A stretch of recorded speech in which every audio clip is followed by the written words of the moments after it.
Welcome to the Property Voice Podcast, helping you to navigate safely through the world of property investing. Get the lowdown and updates, insights and outcomes on all matters property with a splash of entertainment along the way. The Property Voice, a voice to trust among the crowd. Now, let's get started with your host, Richard Brown. Hello and welcome to another edition of the Property Voice podcast. My name is Richard Brown, and as always, it's a pleasure to have you join me on the show again today. Now, this is a show that might never have been. I was tempted to give this one a miss if I'm completely honest with you, and that might become clear once you've listened right the way through to the end. However, I see some value in sharing this rather more personal musings episode, and that's why I decided to go ahead. I hope that you get some benefit from it, so let's crack on with the show and property chatter. Okay, so let's get on with this week's featured topic with property chatter. To become successful, we have to grow, develop and change. I think we all know and accept that, don't we? However, in order to do that, we also need to get rid of the excess baggage, leave some things and even people behind, and learn to let go as well. Now, these can be things like bad habits and rituals, like getting up late, such that you don't start the day properly with a supportive routine, including a proper breakfast, poor exercising and eating habits that reduce physical and mental performance, or failing to enjoy the ride as much as the destination. It could be bad environments and surroundings, like the local pub or social group where gossip, cynicism or sarcasm dominate the conversation. Bad activities and pastimes, such as spending 2 or 3 hours a day watching TV, playing video games, or fiction reading at night time. Could be any time, by the way. It doesn't have to be night time. Could be bad financial management practices, like setting aside or not setting aside money for a rainy day, failing to track spending, or even paying compound interest instead of earning it. It could be bad decisions and judgment, such as jumping into things too quickly, failing to do some background checks on people or properties, say, or following the herd all the time. Bad attitudes, thoughts and beliefs, such as being negative, judgmental and critical, or believing money is only a force of evil, or being so stifled by procrastination that we cannot move forward.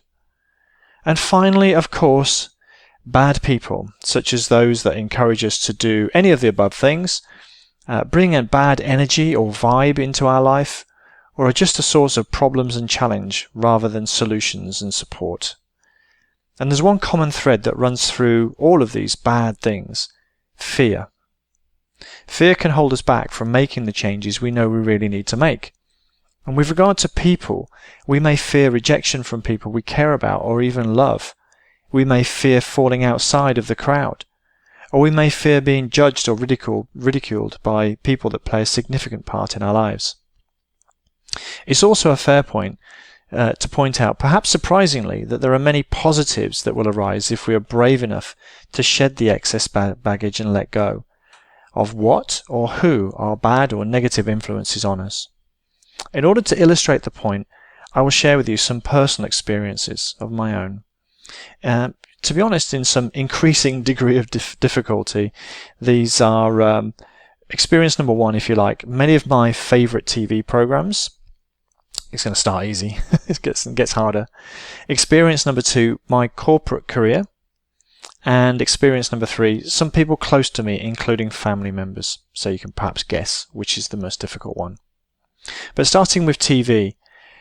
What I used to do was watch quite a lot of TV that consisted of live football matches during the week, the suck you in series like X Factor, Strictly, The Voice, lots of comedy like Have I Got News For You, Not Going Out, or the trio of TV gold, if you like, of The Vicar of Dibley, Fawlty Towers and Only Fools and Horses, and some other entertainment shows like Top Gear, Jules Holland and Jonathan Ross.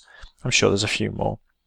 But if I were to add up this little lot per week, it would probably mean that I was spending something like 14 to 21 hours per week watching TV. Now, 21 hours, of course, is the equivalent of around about 3 working days, or 3 decent nights' sleep, or a part-time degree course. And it's also perhaps one of the easiest things I will share with you in terms of letting go. Now I spend a lot of time either reading, studying, in outdoor pursuits and experiences, or with my family in conversation instead.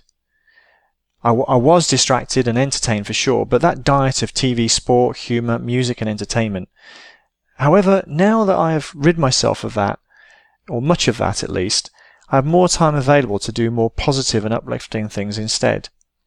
I have quality time with my family. My experiences are more memorable, and my conversation is richer than, "Did you see Jonathan Ross snogging that actress on TV last night?" This is one of the easier wins and not such a heavy one to let go of, I have to say. Before I move off topic though, I do still watch TV, including some trashier TV. It's just I'm more selective in when I do it, and it's just literally for a little bit of downtime, perhaps at weekends. So it's not a complete starvation diet of TV, but I have cut down quite radically, and it's allowed me to do some other things as a result. So next up, of course, is the corporate career. Now, until fairly recently, I used to be able to say that I worked for a multinational company with a six-figure salary and benefits package, along with overseas travel opportunities and career advancement prospects. Oh, sounds very impressive, doesn't it? For the dinner party conversation or whatever.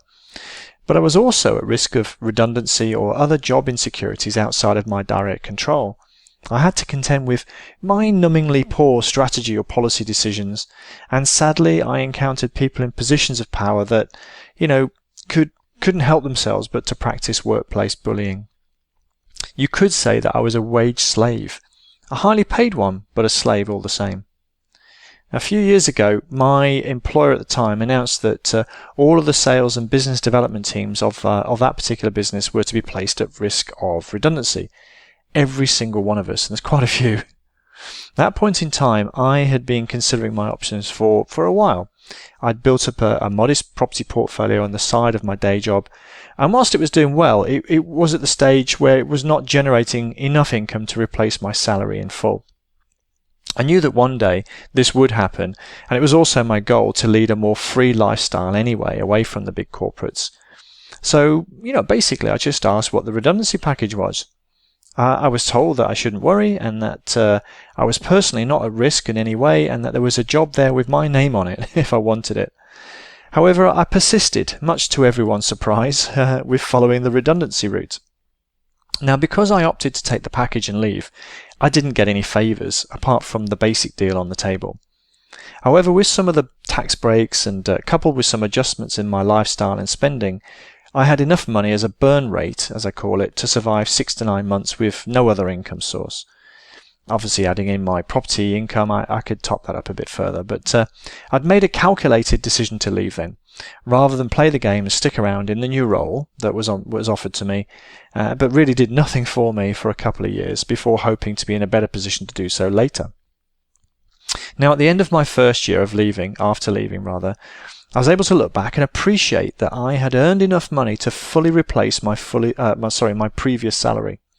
I did this through a core employment role it's a part-time role in a small business that allowed me plenty of flexibility, time and freedom to do other things.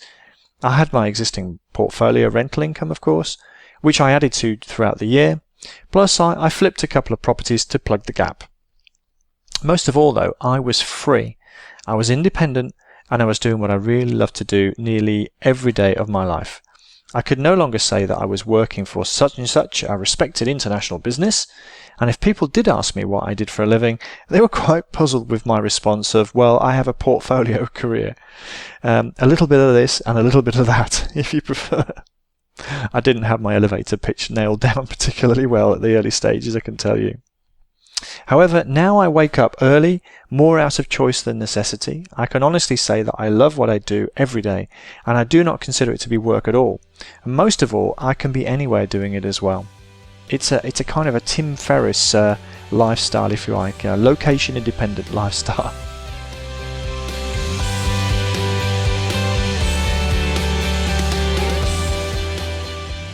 So that was the corporate career. So there's a lot of upsides to the potential of downside, in inverted commas, redundancy, losing employment.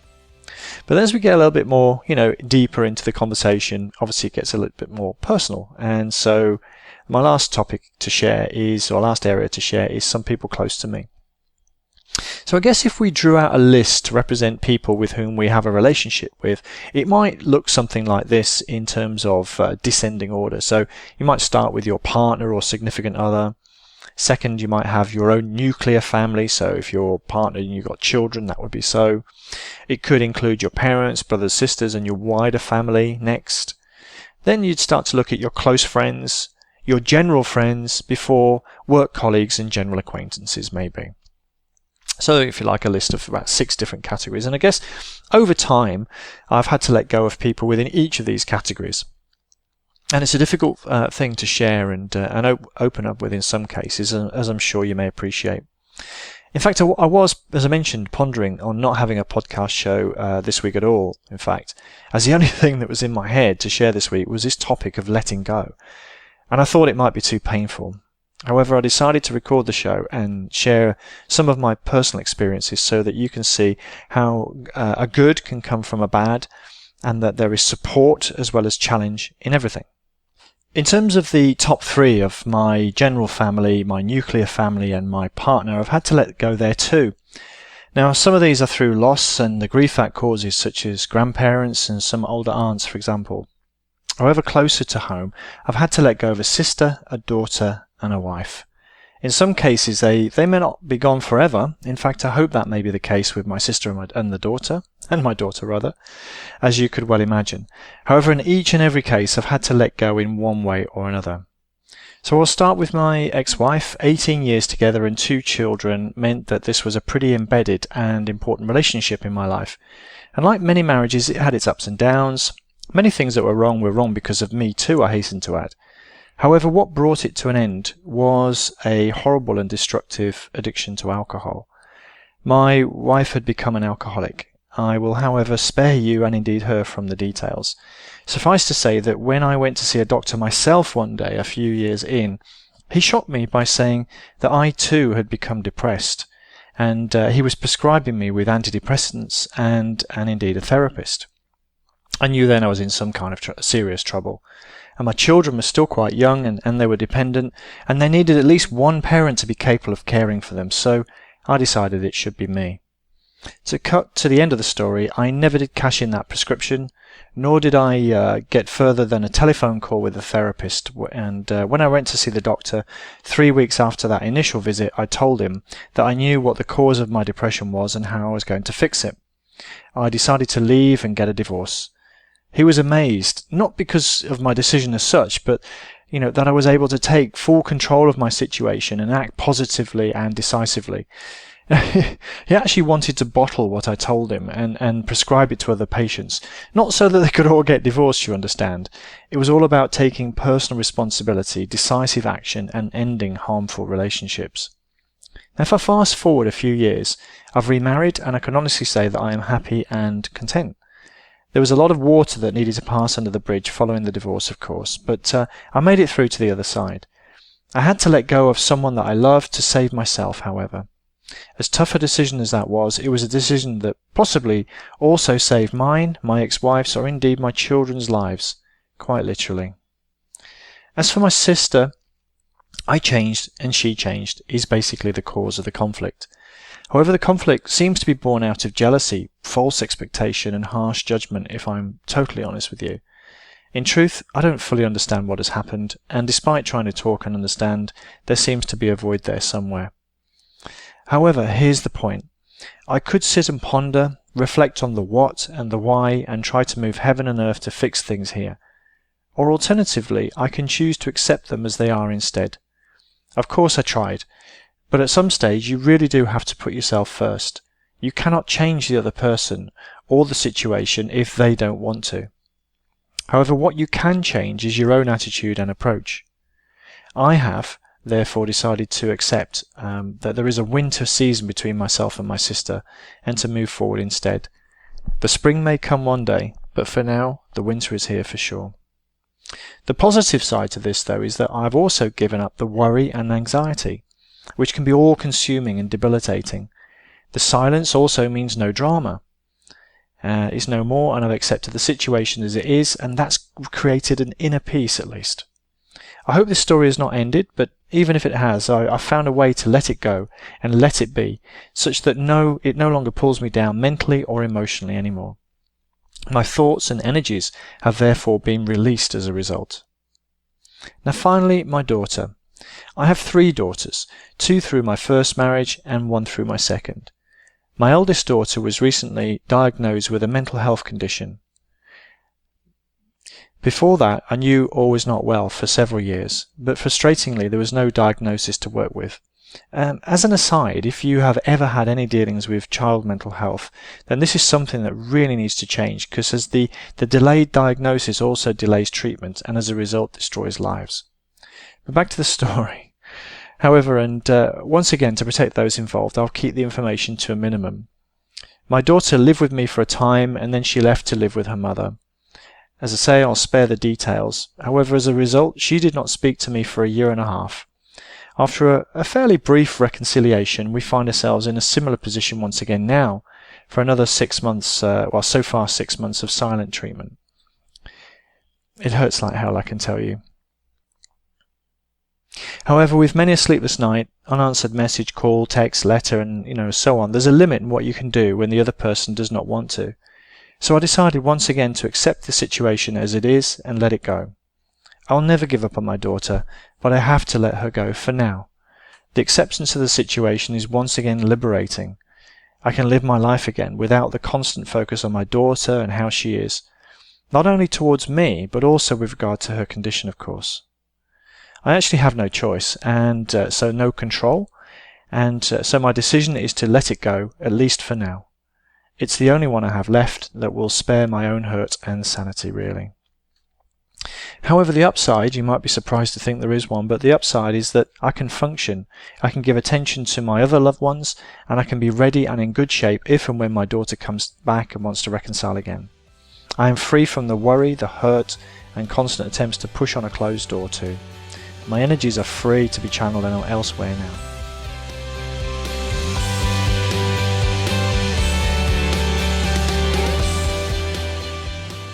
Now then, in conclusion, I realise that I've shared some very personal events and situations here. I was, for obvious reasons, tempted not to do so. However, there's some aspects of what I shared that I believe can help other people too. There's some obvious points like understanding that you cannot control other people and some situations. Equally, we have choices to make and decisions to take if we are to assume personal responsibility for our lives. By letting go, we are then free to move forward. We are open to change, and we have more energy and focus for the things that remain in our lives instead.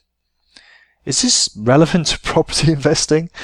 I say yes, it is. It's definitely relevant to life, and property investing is only a part of our lives after all. However, if we are to grow and succeed, we also have to get some new things and to give up or let go of some things too. Some of those things can also be people. Even when we give up something, invariably we get something back as well. And even if we can't see it immediately, or would rather choose not to have it, that's true, it's the case. However, we will face change, fear, loss, and pain throughout our lives anyway, whether we choose to or not. It's as much a part of life as happiness, joy, and fulfillment, or at least I hope it is. And the key point here is our attitude, choices, decisions, and actions. We can only control these. We cannot control other people's. We can also not grow. We can also not grow if we're kept in a box, and we need to be able to climb out of it if we want something new and better in our lives. Now, I know I've gone on a little bit longer than I perhaps expected to, and it's perhaps a little bit of a personal share this week, but it has, as I say, been on my mind, not only for now, but for a little while now, for reasons you can probably guess. So apologies if you think it's a little bit too personal or a little bit too far removed from pure property as such, but I think we're whole people, aren't we? And we all face life's experiences. We have to confront things we need to, or we don't want to, and sometimes we have to choose to let things go as well that perhaps are a burden to us otherwise. So, apologies as I mentioned, but I am planning some more specific property content for you very soon, I can promise you that. So please tune in again. As always, please email me, podcast@thepropertyvoice.net. you can post into the Property Voice Facebook group or check out the show notes at thepropertyvoice.net. In the meanwhile, thank you very much for listening again this week, and until next time on the Property Voice podcast, it's ciao ciao.